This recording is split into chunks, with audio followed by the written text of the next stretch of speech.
na ngayon brown out kasi. Yan po. So mga nakikita nyo na liwanag-liwanag na yan, naka-solar po kami. Okay. At ang amin pong wifi ay naka-on. Ayan.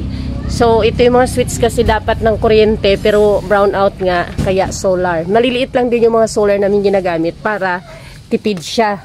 Ngayon, so yung kagandahan guys, kapag mayroon kang solar setup, kahit small setup lang, tamo ngayon brown out, pero mayroon kaming 220. Maliban sa 12 volts na mga ilaw, mayroon kaming 220 na gumagana. Katulad nung electric pa namin na 220. Nakaandar ngayon ang dalawang ceiling fan sa kwarto kasi brown out. Ang importante yung wifi namin. Wala siyang brown out kasi naka-inverter siya, naka-220 siya. Dito siya nakasaksak. Yan.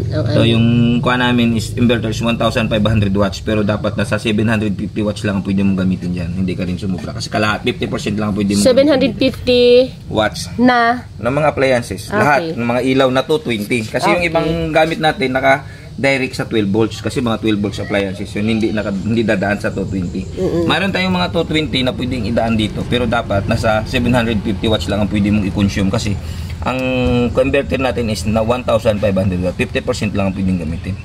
Yan. Tapos mayroon na rin tayong LBD, low voltage, para maprotektahan natin yung battery. Pagdating ng 2.1, magka-cut off ito. Hindi na natin magamit. Ano nga 2.1? 2.1 volts. Okay. Magka-cut off ang battery? Itong inverter. Inverter. Hindi na natin ito magagamit yung 220. Okay. So, hindi siya, ibig sabihin, hindi siya masagad. Hindi mahihibasan yung hindi battery. Hindi siya mahihibasan.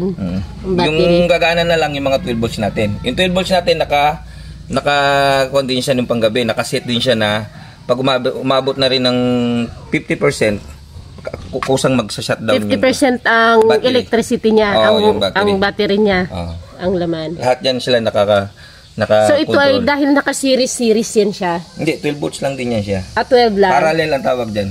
Pinararel. Oo. Nagdagdag yung amperes. Bakit nag-iba ka na ng style ngayon? Dati na sini-series mo. Wala akong series, puro parallel lang ako. Okay. Kasi pag series kasi, magiging 24 ito. Yung mga kuan mo 24. Pero pwede rin yun. Nga lang, ba mag 24 volts siya, ang amperes niya 100 lang. Kahit pinagsama mo silang dalawa, ang lalabas ng amperes niya is 100 lang. Pero pag ganitong setup, parallel, 24 dito sa dalawang battery, pero 12 volts lang ang kakalabasan nito. Kasi same lang sila, positive, negative. Pero yung amperes niya nagdagdag, 200 na siya. Kasi 100, magiging 200 amperes siya. Yun ang kagandahan din ng kuan. Pero pag medyo nabibigat yung installation mo, maganda rin ng 24. Mas maganda ang 24. Ano naman tawag dyan sa mga puti-puti na yan? Explain ito, circuit breaker. Okay. Ito yung sa battery. Ito yung sa panel 1, panel 2. Kasi dalawang panel yan yung nakakabit.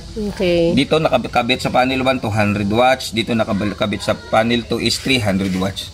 Bali 500 watts yan silang lahat. Okay. Ngayon, nakagandahan na may breaker kasi pag once na may inaayos ka, pwede mong itong i-shutdown, i-off. Hindi mo na kailangan magbunot-bunot dyan, tanggal. Tsaka pag nagkaroon siya ng mga short, automatic siya hindi siya magtatrabaho. Ayun naman sa kabila. Dito yan sa isa. Okay. Kasi nakadalawang setup tayo dito sa loob. Yan. Ito yung sa outer natin, yung sa ilalim sa silong, sa labas. Yan. Ito yung panel na to. Yan yung bat yan. Ito siya yung sa loob ng bahay. Okay. Sa wifi, sa mga electric pa natin sa loob ng bahay, ilaw. Yan siya yung nagda-drive. Okay. Alam nyo ba mga ka-antrep na dahil sa solar setup na ito ay napakatipid namin sa kuryente. Imagine ganito kalaki, hindi naman sa pagmamayabang malaki ang bahay namin, hindi nga lang kagandahan. Parang barko ito ipahaba, ang dami naming mga ilaw, kahit sa ilalim dami mga ilaw. Usually naka-solar kami. So yung mga solar na yan, napakarami yan. Imagine mo kung i-convert namin yan sa kuryente, magkano inaabot. Nung hindi pa tumaas ang kuryente, ang binabayaran namin ay nasa 1,000 plus lang, di ba? No, 1,400. Oo, hindi kami umaabot agad ng 2,000. Nung tumaas, di ba, tumaas ang single ng kuryente, doon na kami umaabot ng 1,800, 2,000. Samantalang may shop, may welding, may tubeless machine, tapos may mga ilaw pa rin. Ngayon, brown out simula kaninang madaling araw, pero ayun, masarap pa rin ang tulog ng aming anak dahil may dalawang ceiling fan sa kwarto po. Ngayon, yung aming wifi, lahat yan gumagana, may mga ilaw kami sa tindahan. Imagine kung wala kang solar tapos ganito, madilim po yan masyado dyan kung wala kaming solar. Ngayon, pag gusto nyo pong magpa-set up, ay nagsiset up din po kami. Way back 2000, matagal na to si Ray nagsiset up eh. Kaya lang natigil kami noon dahil nung nabusy kami dito sa tindahan nung nagpa-renovate kami. But before, ay nakapagpadala po kami nito sa Nueva Ecija through JRS Express po. Pero set up lang. Yung may board ito doon, papakita ko sa iyo the next video yung aming board na gina-set up ni Ray.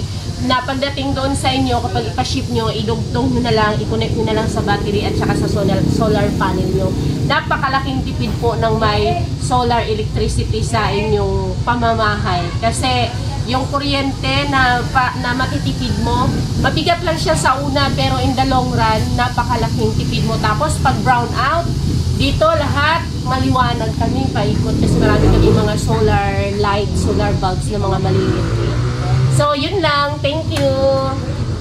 Please follow and share this video. Medyo magulo lang ang sariling setup. Baka sabihin nyo, na ganito ka, ganito ka pangit yung setup na darating set ang gulo-gulo. No, ipapakita ko sa iyo next video. Sundan mo ang video nito, stock mo, i-video natin yung setup na makakarating sa inyo once na umorder po kayo. Okay? Tara, pakita natin, Hal. Ikaw na. Ano na? Pan po pala ng ating mga battery is depende sa ating pag-maintenance. Hindi. Usually, ang lifespan talaga ng battery is 1 to 2 years. Pero, kung ikaw ay mabusisi sa maintenance, when we say maintenance, dapat hindi mo pinapahibasan yan ng battery solution. Dapat fit ito dyan din sa iyong mga solar panel, di ba? Dapat ano siya, 50% lang pwede mong gamitin pag mga lead acid.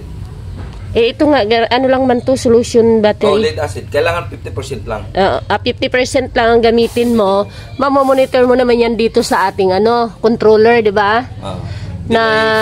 May kuha naman ito sa atin. Volt. Pag umabot ng 12.1, magka-cut off yan siya. Ito, dahil sa... may release siya at saka... Kaya so, hindi na siya mahihibasan. So, yun, ganun po ang mag-maintain ng battery. Madumi nga, Ayan, dapat ay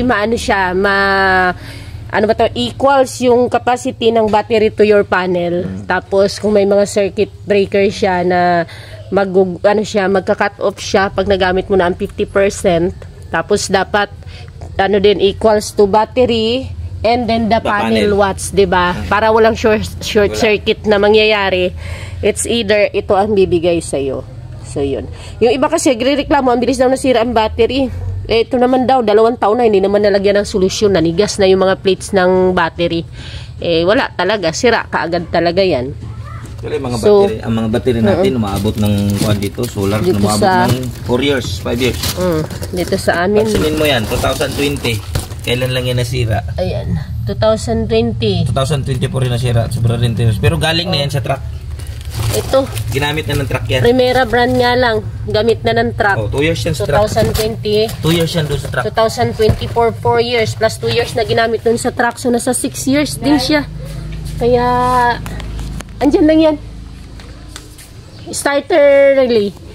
Kaya nasa pag-maintain ng inyong mga battery. Yan. Kung akala nyo ang solar hindi nakakasunog, nagkukos din po ng sunog ang solar. Kapag kayo ay walang mga controller. Kapag wala kayong controller at mag-overcharge ang inyong battery, may capacity po na ito ay pumutok. At yun ang magkukos ng sunog. It's either here or sa inyong solar panel. Dahil nga sa hindi equals yung watts nito at saka ng inyong solar panel. Kaya magkukos siya ng sunog. Lalo na kung magkaroon na ng mga circuit, shortage, mga ganon. Yun lang.